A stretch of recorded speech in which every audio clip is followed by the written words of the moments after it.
You're listening to the Black to Business podcast, an educational podcast providing Black entrepreneurs with the tools and resources to start and grow their businesses. We chat with vetted Black entrepreneurs, thought leaders, and business owners as they provide tips and resources to help take your business to the next level. I'm your host, Monique T. Marshall. As a founder of Black to Business, within the last few years of us running, I've come across some truly amazing people. And what I love most is that each and every person that has created a platform specifically focused on the Black advancement of the Black community, they've had a passion and a tenacity like no other. It takes a truly unique person to dedicate their lives to changing the narrative surrounding the Black community. One thing you must be is fearless.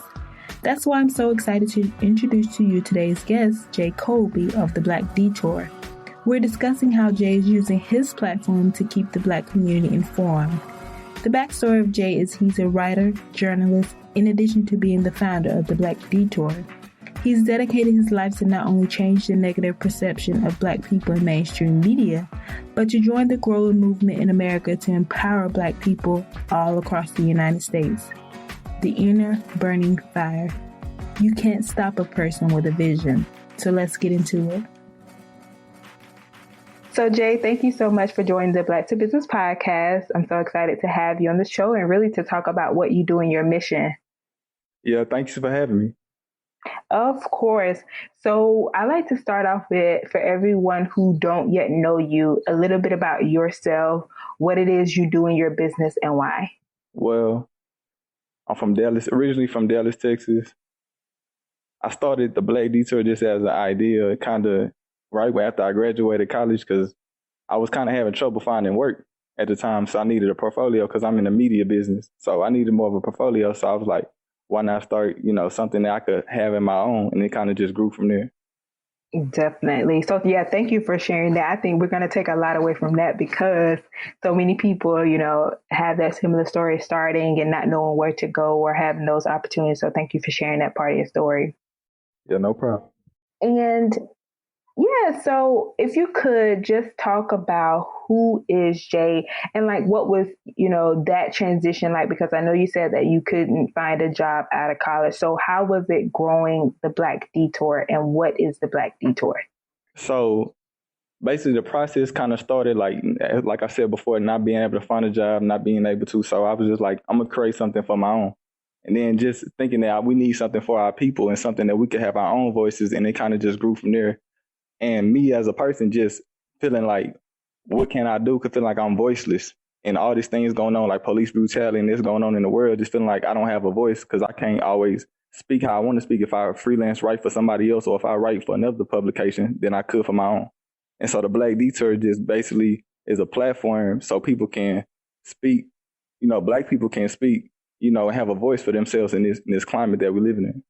Definitely. And I think that's so important. I was, doing my own research. And one of the things is you guys have gained a kind of a big audience. So what was the process like when you first started? Was it like you just by yourself and then you got people on, or what were some of those first steps? Oh, no. So basically, I was very strategic about what I wanted to do. I always knew I wanted to be an entrepreneur, and I knew that you had to be strategic. I never forget when I heard an old Drake interview when he was talking about when he first was coming up and he was saying how everything he did, he thought about it. It was strategic. It was planned. So when I was starting the Black Detour, I had that same mindset. So basically, I actually started the Black Detour in April of last year. And as I'm starting, I'm thinking that I need to build a team around this. I need to build, people around this. And before I even come out with the online publication, as you see today, it was just social media. So I knew I had to build an audience on social media because it's no reason to write articles and do all this media stuff and you're not going to have an audience to even read it or hear what you're saying. So we decided to go in and build a team, and we got, 15 to 20 people. They went down and went up again because, sometimes people, fall off and on. But we grew a team. And so from that point, we just started growing and pushing the message and being honest to ourselves and not worrying about the number so much, but just worrying about the message. Because the message is the important thing at the end of the day. So that's what the focus was. Okay. So, so how did you get people to believe in your vision? I know you mentioned that you had a team. So how was that? So basically, I got people to believe in my mission by being able to have a vision and explain to what I really want to do and explain to them why you should be a part of this, why this is going to be something that will go down. People actually will pay attention to this and they will see that, what you're doing, your work won't go in vain. It's not just you throwing some work out there and they won't actually be seen, they won't actually be noticed. And so showing them and having a plan and a business plan to show them that this is what I'm doing, this is why we're doing it, we're going to do it this way. And then I'm also open to suggestions. So what you have to bring to the table to, make us grow even more. Yeah, I think that's important. Like, it seems like you were very transparent with your team, which is good. And I've had, like, one of our past guests even talked about that, Benoni, in the previous episode. Getting into more about the vision. So you said that you started the Black Detour really to talk about the issues in the Black community and really to keep people informed. So you built this platform that advocates for empowerment of the community. What are your thoughts on, the current media portrayal, or what answer do you feel that the Black Detour is serving? Well, currently right now, I feel like, as I'm sure most people do, the media depicts or portrays Black people in a negative light for the most part. Especially mainstream media, they usually show us in a negative light, either, from the local news to the mainstream media. So usually that's how we're portrayed. So currently, I feel like it's a big need for us to have some positive, inside of that as well. So I believe that the Black Detour serves a purpose as to not only inform the Black community, but to empower us and show us that we're not just killing and shooting people, even though that is a part of it, but that's not the whole story of us. And also educating us about different issues and different history that, not been taught us in history books and in school in the past. So that's what our platform is really for. Not only just informing, but educating. Right. So what are some typical things that people would find on the Black Detour and why they should, of course we know why they should visit, but what are some of the typical articles that you'll find that differentiates you all from, like the rest that are out there? So basically you'll find different content from, of course, you'll find opinion pieces, you'll find news stories, but also you'll find stuff that you can learn. Like you'll learn history, you'll learn about Malcolm X, you learn about Coretta Scott King, you learn about different civil rights leaders that you would never heard of before because nobody really talks about them. Stokely Carmichael, there's different people like that. You will learn about them. And then also just learning yourself and learning its different perspectives in the Black community as well, too, because I feel like that's a big issue that we have because a lot of people think we're a monolithic group and we're not. So it's good to see different point of views and learn different things in that nature. Yeah, I think that's important. Like you said, like the different views, which you're going to talk about, like the fact that, it is really a platform for freely open. And I was very impressed also when I looked at the platform myself. So I'm sure that there are listeners who really just, the Black to Business podcast is about, telling our stories, but also educating those who really want to create something of meaning like you've created, especially media. So for those people who are interested in like creating this media platform, what is it? How do you guys source your content? Like, what's that process like? The process is basically like coming up with different innovative ideas. Like we said previously, we don't want to be like everybody else, want to be unique to ourselves. So just staying true to ourselves and finding that content that resonates with us. And if we don't like it or we don't believe in it, don't put it out. So if it's something that somebody brings to the table, we should use this or we should use that. And if it doesn't align with our ideals or what we want to do and what our mission is and what our end goal is, then we won't put it out. So it has to align with that, and it has to be something that even if we don't necessarily agree with it personally, but it's still something that's benefiting to the community as a collective. Right. So it's like user submitted content? Yeah. Not really user submitted content, but we have writers. So the writers and the editors kind of decide as a group. And so they also are part of the team as well. So that we kind of decide as a group for what content we want to do for the week or for a month or for scheduled posts and stuff like that.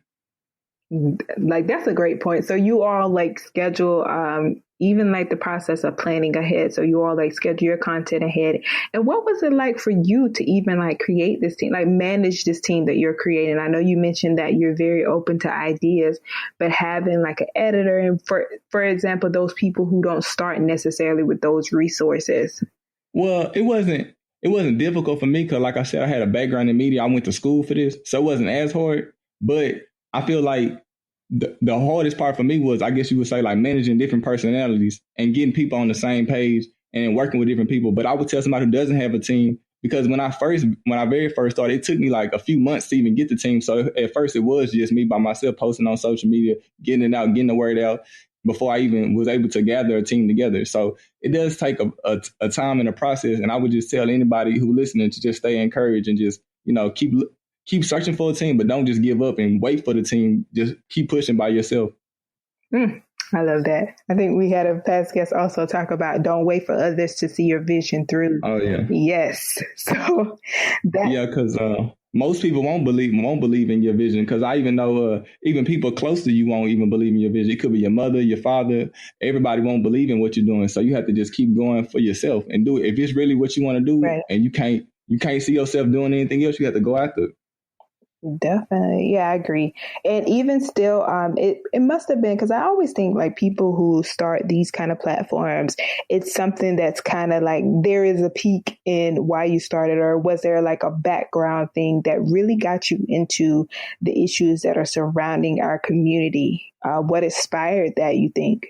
So basically, I think what it kind of inspired me, I knew I always, even as a kid, I wanted to do something to help people. But what really got me going into like the Black community, different issues, was a major case, a police brutality case, Sandy Bland. She had got killed at my university, the school that I went to at the time. And I was there at the time when she got killed. So that could have been me, even though I didn't know Sandy Bland personally. But that incident basically resonated with me a lot because I was in the area at the time. I was down there during the process. I know the police in that area, so I was familiar with the situation, understood kind of the intricacies of what was really going on. So from that, it just pushed me in a direction that I know I had to do something for my people because we hurting, physically and mentally. So just knowing that pain that we go through on a daily basis and just putting that into some, good use, I guess you would say. Definitely. Yeah. I think, and it's so sad and it's crazy that, I feel like a lot of things that happen in our community, it's sad that the circumstances happen. And it also in some ways ignites us, that fire within us, I guess that social responsibility or even that responsibility, like you said, you had to do something. And when that's placed on your heart, like you can't ignore it. You agree? No, yeah, I definitely agree because when something in your heart, you have to just go after. You can't, can't let that weight just sit there because I feel like, if you understand even half of what's going on in this country and you're a Black person, it will make you feel some type of way. I don't care if you're the most uninformed person at all. If you know even half of what's going on, it's going to make you feel, it's going to make you feel a type of way. So you have to do something about it and you have to go out there and speak up and have your voice be heard and don't just give up and lay down.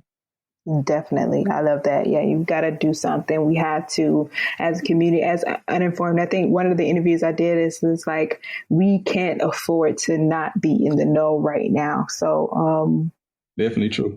That's a very important point. And I know you mentioned that, those are those people that will support you and won't support you. And I've seen that people specifically that cater to Black audiences, they deal with these times of why are you just focusing on the Black issues? Like, why can't you focus on you focus on everyone? Like, why do you get those questions? Oh, yeah. So definitely when I first started, I got the question of, why are you making something for just Black people? Why don't you do it for all people? If you're supposed to be about equal rights and you want to uplift all people, why can't it be just the detour? Or why can't it just be something else completely different? Why does it have to focus on Black people? I've even been called racist before for starting the Black Detour.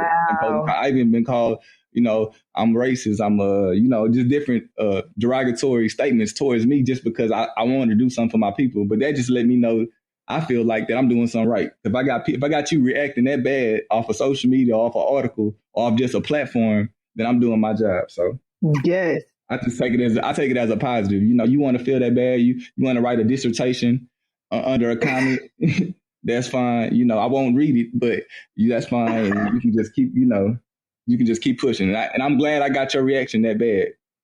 Right. Definitely. And you just say like, I guess it's like, how do you deal with that type of thing? And it's all around like people dealing with, pushback from their ideas and keeping pushing forward, especially when you feel that those people who should support you don't support you. So, yeah, I definitely understand that because I would say a lot of my family didn't really support me what I was doing, Didn't really understand it. Just didn't understand. Like, not to say they didn't want me to do it, but it just, I don't understand this. This doesn't make sense to me. Why are you doing this? Right. Like, you need to focus on yourself. And that's the problem a lot of Black people have, is you need to just worry about you. And then once you get to a certain level, maybe you can help somebody a little bit, but probably not. You just gonna forget about everybody else who didn't have the opportunities you did, or didn't do the things you did. You just need to forget about them people and need to focus on you and get to a certain level. And then maybe you can help out, maybe probably not. So how did you deal with that? You kept pushing, or you just like, oh, well, of course you kept pushing, but dealing with those responses, even like having to respond to that. Oh, yeah. So, well, the first part about the family piece, I just learned that sometimes you have to separate your dreams from your family. And I kind of learned that from J. Cole. He said in the line of one of his songs on his mixtape before he got as popular as he is now, something on the lines of that I barely told people I started rapping. Like, basically alluding to the fact that he didn't even tell people that he was rapping because he was just doing the work. So instead of me telling my family or telling people I'm excited about this, or I'm doing this, or this should happen, or I got featured on this, or whatever case may be, instead of telling them, just do the work, and then they'll see it for themselves when they see it, when it's time. Instead of looking for somebody else to kind of, give me that encouragement or give me that boost up, just don't even look for them for that, because their reaction might change how I feel about what I'm doing and the work I'm doing. And if I know in my heart that I'm doing the work that I'm supposed to be doing, that's all that should matter. But going back to the piece, what you said about the social media, dealing with social media can be tough, especially when you get a lot of responses, as we do get, and you get a lot of people saying, negative and positive things at all the time. So I think some of this deal with that is kind of, I would say, not ignore the positive, but ignore the negative and kind of just stay close to the positive. When the positive things come, you read that, you take that in. But the negative, you just kind of, okay, see that, but not really. Especially if they're just trolling. Because it's certain accounts, especially on Twitter for us, who comment on our stuff every day, and they just really trolling, just saying negative things. Just they don't have nothing else to do. So I don't even pay attention. I don't know about anybody else on the team, but I know I don't even pay attention to that anymore. So I just let that go. Yes. I don't even look at the comments. Like you said, like staying close to the positive. And I love the J. Cole reference. Now I'm going to have to go look that up because I just love that. Yeah, he definitely said that. Yeah. And it's like even still, dealing with people who just, they think they have your best interest at heart, but they don't know how much, their opinions or whatever they're thinking can be detrimental to someone's dream. So I like that you mentioned, telling certain people and knowing who you can tell certain things to. You definitely got to be aware of who you telling your dreams to and who you opening up to. Because you could tell certain people certain things, but some people have become so cynical about life, become so negative about what they're going through in their life, so they want to bring that on you. Right. So just because their life is not where they think it should be, or they know what you're doing, they know they cannot do it. So they put their fears on you and say, you can't do it. I know you can't do it because I can't do it. That's what a lot of people do. Because a lot of people tell you they can't do it, or you can never do that, or you can never do this, or you will never do this. But it's because they know in their heart they couldn't do it. So if they was given the opportunity, they would never do it because they know they couldn't do it. So they put their fears on you. I love that. I love it. Yeah, and it's so true. Even speaking about, I love what you've created, the Black Detour, and how you really, I think one of the things I love is the mission that it really has us voicing our opinions freely and creating this safe space. For you, why do you feel like that's so important for us to be able to express freely, and why it's important for others to really do that? I feel like we have to do that because I feel like if we don't voice our opinions and what we really going through, we're going to get them go insane. Because in America, if you, like I said before, if you even halfway conscious or you halfway have an understanding of what's going on in America, you would know that something has to be done. Something has to be said. Somebody has to speak up for us as a people, because if nobody speak up for us, it won't happen. We can't look for somebody else to do it because we've been looking for 50, 100 years and it has nothing happened. So we have to keep on pushing for ourselves and know that our platform and our voice matters as a sense, and that we have something to say and we're not going to be silenced in what we got to say, no matter if the mainstream media may not let us on there or the local media, but we still going to build our own and say what we want to say. Right. I love it.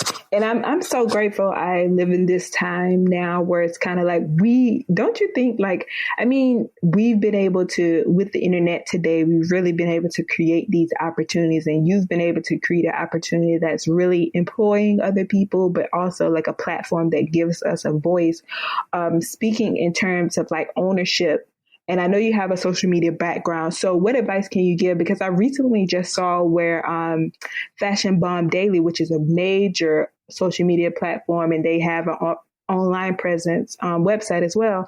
They were on Instagram and their account was removed. And that's where a lot of their business comes from. And, what advice do you have for people who are really creating these social media profiles and us even having ownerships of our profiles and things like that?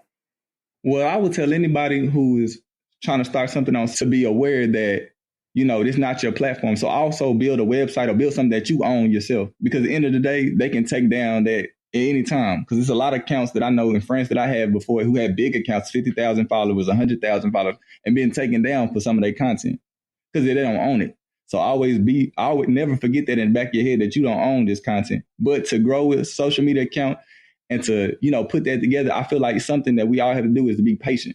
Because everybody looking at the numbers and saying, well, I only got 500 followers, I only got 200 followers, I only got this many. But don't worry as many about the followers, but worry about the engagement and being true to whatever your content is, whatever business you have or whatever message you're trying to put out there to the world, be true to that. And the followers and the people will come. But don't just focus on the followers, because I feel like a lot of people, they only focus on the numbers and the numbers and the numbers, and they get lost in what they're really trying to do. So they just end up posting things that they really don't believe in just to get likes or just to get clicks. And then you lose the message and you lose what you're really doing it for, if you're doing it for a message. So that's what I would say. I love that. Just getting the likes, just losing the message and getting the likes and not even posting what you originally started your idea about. I think that's so true. And social media is it's crowded, and we're hearing voices all day. So I love even the fact of staying true to yourself. And I want to take that and dive into a little bit more of the business side of the Black Detour. So when it comes to the way that you've been able to build this platform, how are you all, well, one, how was that like maintained? And then did you at any point like go out and was able to find a job? Oh, yeah. Of course. Well, as of now, I work 3 jobs. So I would say I was able to find a job. Yes. So if that was a question, yes, I was able to do that. And even shortly after I started the Black Detour, I was able to find work at that time as well. So, but I would say just keeping the Black Detour afloat, I kind of needed to work so I can, add to my business. Because like any startup, we don't have capital. So we had to kind of, work for capital and use some of our money, our leftover change, I guess you would say, and put it to the business and, try to build it up in that way. But also we've been able to, over the past few months, really even into the end of last year, we was able to build relationships with other businesses who will basically, sponsor us and believe in what we're doing and invest in us and just be like, okay, here, we're going to basically donate this money for you. And then because we believe in what you're doing. And when you have a product or a service that other people seem viable, they will be able to invest in you and you'll be able to help their business as well by, promoting them, advertising for them as well. So that's kind of what we've been able to monetize it as of now. But we also working on some big things that I can't really talk about for right now. But we are working on some things coming up soon that you all will see that we will take it to another level, I would say, coming to hopefully by the fall of this year. So hopefully if everything goes right, we'll be able to take it to another level. But I would say that that's been how we've been able to monetize so far. Yeah. So, I'm not going to let that pass because one, this is the Black to Business podcast. And two, I'm nosy. So we have to get the juice and you don't have to give us all. But one, we're going to believe that all of these things that you all are, seeking to happen will definitely happen. Appreciate that. So we're behind that. You're welcome supporting that. So a little snippet of what we can say, just a little something, not all of the details, but we want to say we heard it on Black to Business first. I'm going to just say that we're going to be able to reach people in different ways than we're able to now. So now we kind of focus on, articles and social media and just kind of long form, I guess you would say, reaching the people. But now I think we're going to move into another direction where we're going to reach you from maybe audio or video and different things. And maybe doing street interviews and maybe going to going to events and covering them live. Something maybe like that. I don't know. But maybe something like that. It'll be in the future. That is great. I'm excited. I am so excited. So, you talked a little bit about, like how you guys have been able to monetize and, partner with other businesses. What do you feel that, we as a people can continue to grow from here, and especially when it comes to Black businesses? I feel like Black businesses got to take, and this is my personal opinion what I'm finna say, but I feel like Black businesses should take their pride out of their business. There's nothing wrong with having a Black business, but sometimes we got to take our pride because sometimes we don't want to work with another Black business because we feel like that, we're in competition. And at the end of the day, we all Black and we all basically, not all of us, but we all come from slavery. So a lot of us wasn't able to attain wealth for 200 to 300 years. So for us not working together, it really doesn't make sense in a sense. Not saying we have to combine our businesses, but to work together in strategic ways to be able to grow our businesses will only make sense, especially in the climate that we're in. And we know a lot of us can't, even if we decided to just work a 9 to 5, that's still not enough to live in today's climate because you still have to have a side hustle, something going on. So it just will make sense for us to partner together and move forward as a people and not look at each other like we competition all the time. Yeah, I think that's so important. And we have to let the people know we also came from wealth and royalty. Oh, yeah. Also, no, I was just saying from this country. No, you're right. Yeah, you're yeah. Right. I was just saying from this country, from these countries right here, focusing on this country. You're right. The past, you're right. Yes. Just let's put that out there too. But also, yeah, I think that's so important. And even, even touching on that it's even more important for us to work together because of those things that we've had to endure. And I'm so glad that we live in a time now where we get to continue to create this story and create our own narrative and partner with one another. I feel like we're partnering more, don't you think, or no? I feel like people who are not, and there's no disrespect to us, but people who are just starting out, who are younger, who really are making a lot of money and still probably working a job, are partnering together. But people who are actually successful doing it full time, and like they have their business, they're making 6 figures from their business, they're not as apt to partner. And I've noticed that through different connections and people I've met, and they kind of fearful to connect with somebody, especially, somebody younger or somebody who they feel like is not on their level as of yet. So I would say for the younger people who are, maybe just starting off or still working a 9 to 5 and trying to get their business off the ground and, maybe make some money from their business, but not be able to sustain themselves. But the people who are able to sustain themselves are kind of, a little iffy about, working with certain people. And it's not everybody, it's just some people. Yeah, no, I definitely agree that to be transparent, we are in this space. I think there is even the Black tech or all of these kind of spaces, it's a small network and you kind of see the same people in some way. So I have experienced that as well. And it's just about, as much as we can do and partner with people, we should, because it's important for people to see an example of what that looks like. But yeah, being totally transparent, I've seen that happen as well. So yes. And it's still, the focus of this series too is on Black men in entrepreneurship, and you've been able to create this powerful platform. What has it been like for you to be a Black man in business? I feel like it's been good, but it's been hard at the same time because tell us about it.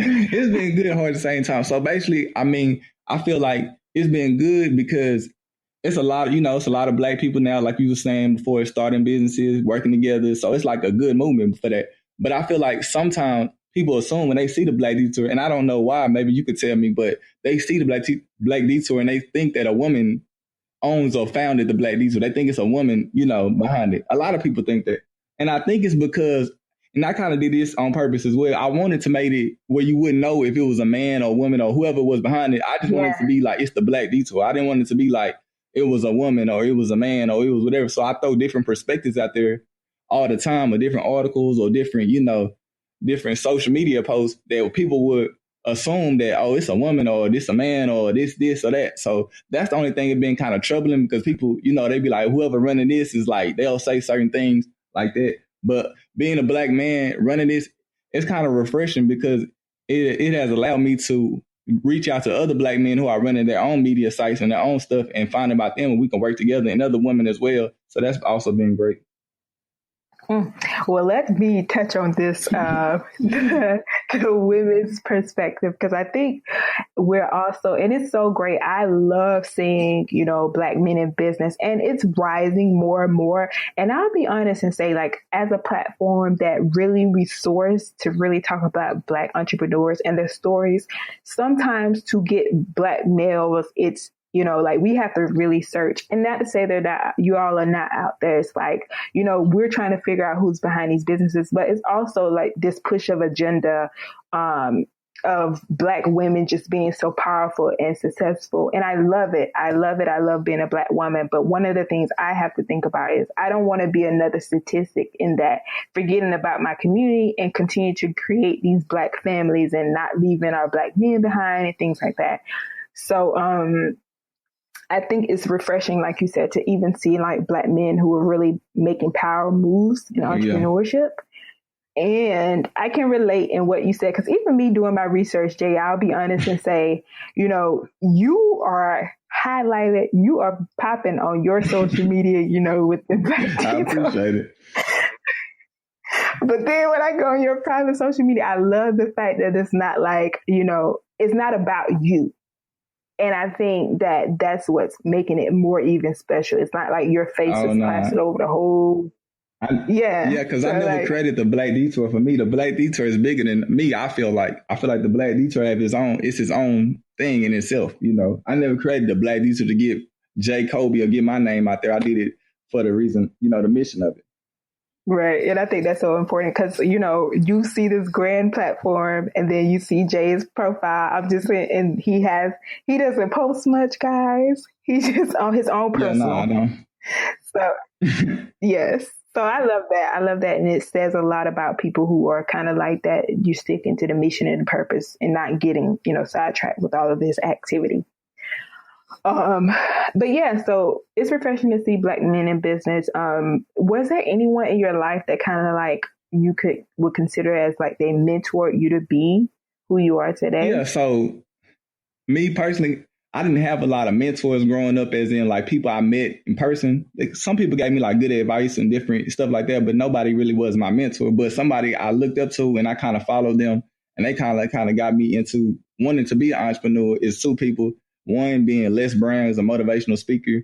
Not sure if you're familiar with him. I listen to him all the time, and his voice is just it's kind of like an old Baptist preacher to me. It's kind of go ahead, you speak, but it reminds me that I can keep going, and he's just great.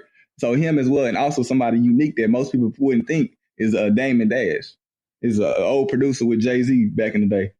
And what he influenced me was, I remember it was 2015, I believe, and he did an interview on the Breakfast Club about entrepreneurship. And he was basically talking about entrepreneurship and why it was important. And I knew before the interview, I wanted to be an entrepreneur, but after hearing his interview and how, demonstrative he was about being an entrepreneur, how important it was, not just only for him, but for his family and for the future.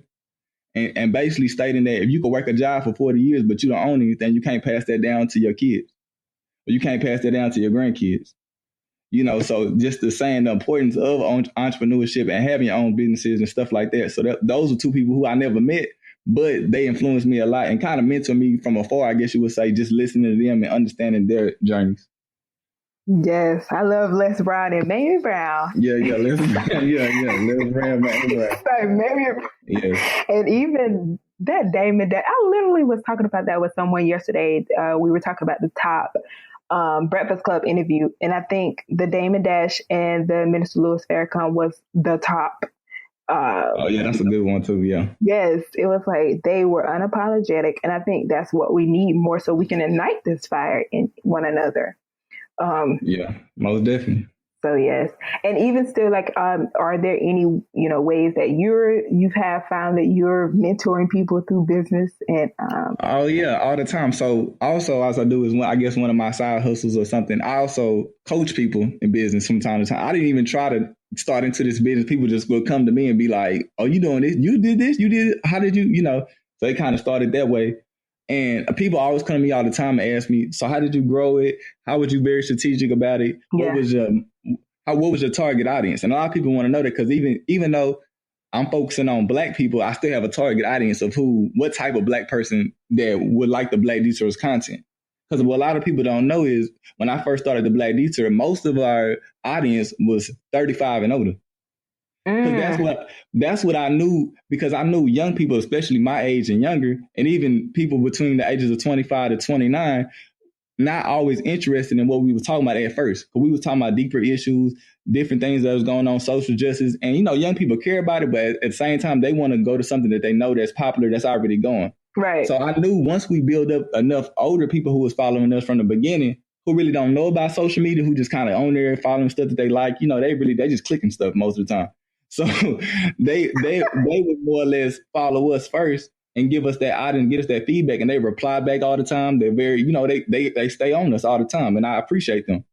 And so that helped us grow it at first. And so then once that happened, then we was able to shift a little bit and be able to gain that younger audience once they seen that we was actually had an audience and people was, was actually engaging with our content. And so at first, a lot of people, they don't want to come until they see it kind of going a little bit. So that would kind of help us a lot once we got that little base in the beginning. Right. So that's good. I love that, because I think one of the things I was looking at is like who your audience, and you were able to track your target audience and do that shift. So that's very smart. So before you wrap up, is it's like, what I like to ask, like, what is something that you failed at in this process, and how did you bounce back? Well, something I failed at so many things. Okay. I would say one thing that I failed at first was I had a vision for the Black Detour, and I had a goal for I want to do, but I had to alter that a little bit. And not wanting to alter that for a while kind of hurt the Black Detour, I guess you would say. Because at first when I started the Black Detour, I didn't even want to talk about nothing about entertainment. Not positive, nothing. I just want to stay away from it because I felt like everybody was doing that already. But then I had to learn and grow and evolve and realize that, not saying we're going to focus on entertainment, because we'll never do that, but it's nothing wrong with focusing on just a small amount, and using entertainment to be able to talk about social justice as well is something that I learned to do and embrace. So I would say that's something that I learned from this process so far. Love it. Yeah. We always can't stay stuck on stay stubborn in business. Can't be stubborn in your business. Yeah. Got to be open to change. Yes. So what's some of the things that we can expect from, you kind of touched on, but what are you most excited about the Black Detour headed towards? I'm just excited right now about the growth that the Black Detour has so far, and what I see us growing in the next 6 months. Because we're going to have a big campaign coming out soon about, just promoting us and getting us, more out there in the public eye. So that's what I'm excited about for right now. And then just putting just great content in the community and having just the interaction with the people, because I feel like that's so important that we don't do it enough anymore, is having that interaction with each other. And also I'm excited about August of coming up school year. We're going to have our first back to school drive for the students and the kids. We also partner with another nonprofit in that way. So that's something I'm excited about as well, because I love giving back to the youth and helping, younger people who need school supplies, who may don't always have what they need. So that's something that we're looking forward to as well coming up in the next few months. Yes, we are excited to even hear. Be sure to, follow and, support what Jay's doing. So before we wrap up, I have this fire round that I really want to ask. Okay. 5 questions. So the first is, what advice would you give your 23-year-old self? I would tell myself to stop listening to others, what their opinion is about you, and just only focus on yourself. Don't let them other voices get into your head and get into your mind, telling you cannot do something, or you won't do something, or you won't be this in life, or whatever the case may be. So that's what I would tell myself. That's amazing. And what is one of the most random Instagram accounts that you follow? Random Instagram. I would say it's this comedian named Comedian Lonnie. And that's random because I really don't follow comedians or nothing like that on social media, but he's really funny to me. And I've been following his career probably since his Vine days, I guess. So I would say his name Comedian Lonnie. So shout out to him. Comedian Lonnie. Okay, yeah. Comedian Lonnie. We got to go check him out. Yeah. He's funny. Okay. And then what's something that people would be surprised to know about you? I would say something be surprised to know about me is that I don't come from a background of, my family is not what you would say, quote unquote, woke, I guess you would say, or not into like Black empowerment, like pro-Black, you would say. Not saying they're against Black, but I don't come from a lot of people would think I come from like a Malcolm X family. Like we just talk about these issues all the time. Right. Like, like I come from like militant, like, we all dressed in all Black, and that's not the case. So that's something that a lot of people would assume about me, but that's not the truth. Gotcha. And for you, what's a happy hour or brunch type person? You say my happy hour or brunch? Yes. I'm going to say happy hour. I'm a happy hour. Happy hour. Yeah. Okay. Yes. So, Jay, thank you so much for being on the podcast. I really want you to share, if you could, how can people contact you, follow you, and support what you're doing in any upcoming projects? Yeah, so definitely anybody can follow us at the Black Detour. That's on across any social media, and that would be TheBlackDetour. And you can follow us on across all social medias, and you can also visit us on our website, theblackdetour.com. Definitely. And I didn't ask, where did the name The Black Detour come? That's an interesting story. So basically, I was coming up, I had like a notebook, and I was writing down names, like maybe 50, 60 names. I'm just writing them down. And they all, terrible names, whatever. So I'm writing them all down, and I'm going through the names. And I called a friend of mine, and I know him. He was into entrepreneurship as well. And I was asking him like questions, and we was kind of going back and forth with names. And he had mentioned the name, The Black Detour. I'm like, I kind of like that name. And he was like, yeah, I like it too. So then I asked a few other people, like, what did they think about the name? And they liked it too. And then also the name had meaning, even though before I knew it had meaning, because the Black Detour kind of describes the Black experience because we kind of been going down a path, for a long time. But now we need the detour to get to where we really want to go. Because the path that American society trying to bring us down is not the path I don't believe none of us want to go down. So we trying to detour and get to where we need to go. So I feel like it kind of had a meaning even before I even knew it had a meaning. So yeah. I love that. Yes, a path we don't want to go down. So yes. Well, Jay, thank you so much for joining us on the Black to Business podcast. I really appreciate you sharing your story and being so transparent, but also being, at the forefront of our community and just really helping us push the vision and the mission of the Black community forward. So we really appreciate you. Thank you for having me. I appreciate being on this platform. Of course. And until next time, guys.